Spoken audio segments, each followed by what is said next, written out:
Aucune raison. C'est un scanner. Il saisit ton code génétique afin de te repérer dans l'interdimensionnel.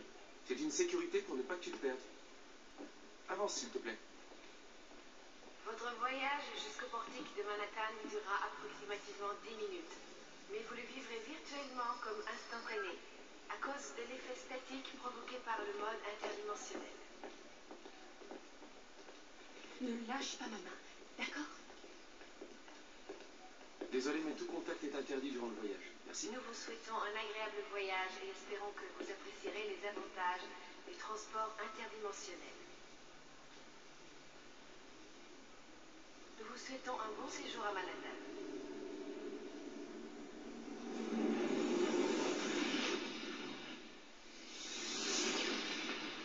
Mesdames et messieurs, bienvenue à New York. Vous êtes priés de sortir sur votre gauche. Par ici, madame. Bienvenue à New York. Et tout va bien, la sensation de déséquilibre va disparaître. Soyez les bienvenus à New York. Bienvenue à New York.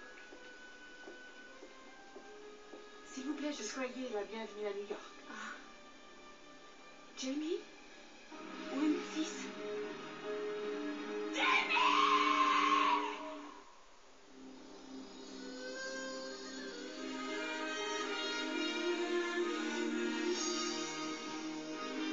Leur arrivée sur Terre, il y a 3 ans déjà, a bouleversé l'avenir de l'humanité. La vie de William Boone a été anéantie. Un homme partagé entre deux mondes. Un protecteur au service des Tylons, un agent secret au service de la résistance. Un cybervirus d'origine extraterrestre implanté dans le cerveau augmente ses facultés cérébrales et lui permet de rouler une arme biomécanique dotée d'une puissance de feu sans précédent. Un homme à la recherche de la vérité. Assez rapidement, j'accrochai à hauteur de ma ceinture un transmetteur téléporteur. Je lançai un ordre et me dirigeai vers une cabine faite de 2 gros tubes transparents. Dès que j'entrai dans le tube central, le tube extérieur mobile se mit à tourner autour du tube inférieur fixe, fermant ainsi l'entrée. L'officier qui me secondait effleura une touche sur un tableau de commande équipé d'un écran électronique. La cabine fut aussitôt remplie d'une lumière rouge, tandis que sur l'écran apparaissait l'image de ma structure cellulaire avec la codification analytique qui y correspondait et qui s'inscrivait en équation sous l'image. Je viens de vous réciter ce qui pourrait être l'image d'une cabine de téléportation dans le futur. Hein. C'est imagé. Hein. Dématérialisé complètement encore. Ensuite, il faut capturer le champ d'énergie qui vous a dématérialisé. Dans le petit extrait que vous avez vu qu'on fait passer un scanner au corps. Hein.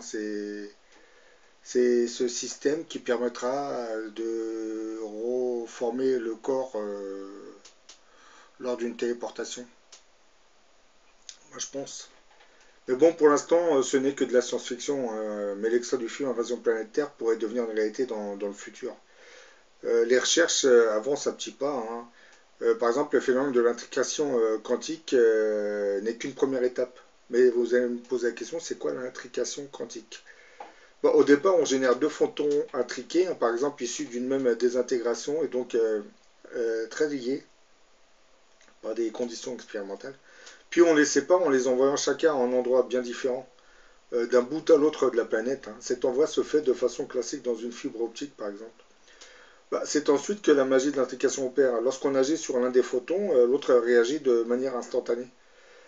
Pour parler plus concrètement, si l'on fait une mesure en laboratoire sur le premier photon, par exemple, son sens de rotation, alors on pourrait en déduire le sens de rotation de l'autre photon que l'on a envoyé à l'autre bout de la planète. Malheureusement, on ne pourra pas savoir si le sens de rotation des photons sera le même ou s'il sera opposé avant de mesurer chacun des photons. Tout ce que l'on pourra dire, c'est qu'il existe un lien entre le sens de rotation de ces 2 photons. En clair, si l'on change le sens de rotation de l'un, on change immédiatement le sens de rotation de l'autre. Lorsqu'ils sont intriqués, 2 photons forment un tout. Hein, et une action sur l'un, par exemple, une mesure a un impact sur l'autre. Et cela, quelle que soit la distance. Hein. De cette manière, un état quantique peut être transféré à un autre de façon instantanée. Dans une expérience réalisée en Suisse, des chercheurs auraient réussi à intégrer carrément la propriété d'un photon intriqué dans un cristal.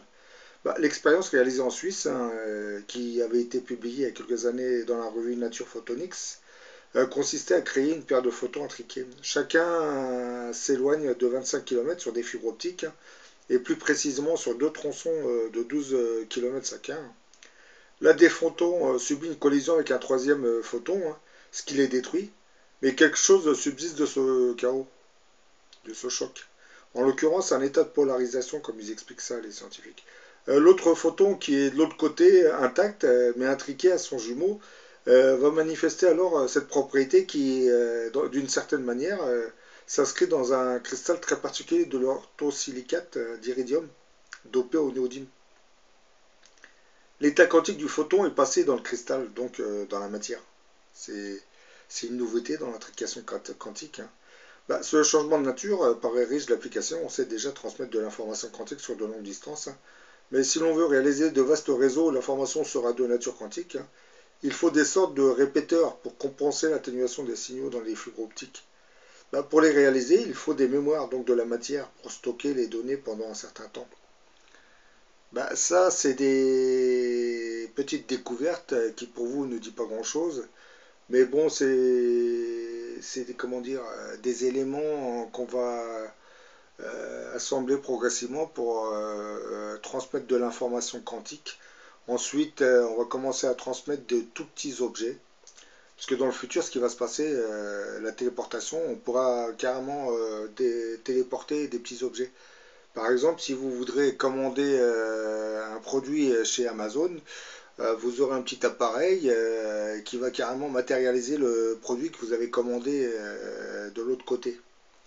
Donc ça sera des mini télétransports que vous aurez chez vous. C'est un peu comme votre ordinateur ou votre imprimante. C'est un peu l'équivalent de l'imprimante 3D. Vous avez une imprimante 3D. Vous voulez envoyer un programme chez un de vos collègues qui se trouve à 20 km. Via le réseau internet, le programme va reconstituer un objet sur son imprimante 3D. Dans le futur, les imprimantes 3D auront un autre aspect, c'est qu'ils carrément ils feront apparaître, matérialiser les objets que vous aurez commandés à distance. Donc la téléportation ne concernera pas que les humains, mais les objets que vous voudrez acheter.